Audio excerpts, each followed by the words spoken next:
Today we're answering the question, how did Beth get like this? The first thing to know is that people wouldn't have guessed that Beth would have ended up this way. By all accounts, before this happened, she was pretty normal, and she says that she identified as a liberal Democrat. So what changed? Well, according to Beth, around 6th grade is when her older child started questioning their gender identity, and they originally came out as a trans boy. Those of us who work with trans kids know that it's actually really common when a kid comes out for the parents to feel really sad. In fact, we call this a mourning period. What we advise in this case is that the parent talk to a therapist or friends and work through these feelings separate from their child. The good thing is, if they can get through these feelings and stand by their kid through the transition process, they can come out the other side with a stronger relationship with their child, with open communication and trust. And for all of us, whether our kids are cisgender or transgender, that's the goal. Unfortunately, Beth, like some parents, got stuck in that mourning period and has refused to accept who her child is.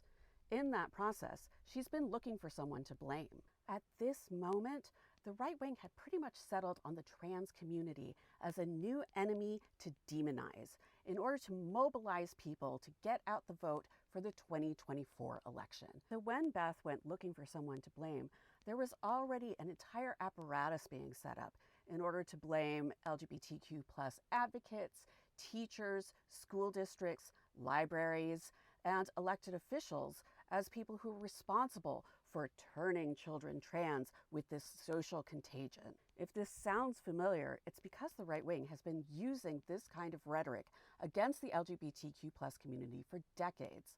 Look back at the Lavender Scare and you will see a lot of the same talking points. As Beth got more sucked into this anti-trans ideology, she started lashing out against community members and lost a lot of friends.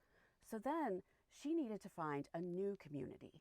Sadly, one of the things that we know the right wing is really good at is at creating community based on hatred of certain demographics, especially marginalized people, and unifying them essentially in bigotry. Beth joining Moms for Liberty and becoming their chair is part of this process. In addition, she has a really large online community that is supporting her and her image as a joyful warrior against trans identity. So in summary, Beth refuses to accept her child's identity, has decided it's got to be somebody else's fault, and has found community and a new identity in the right wing as an anti-trans activist.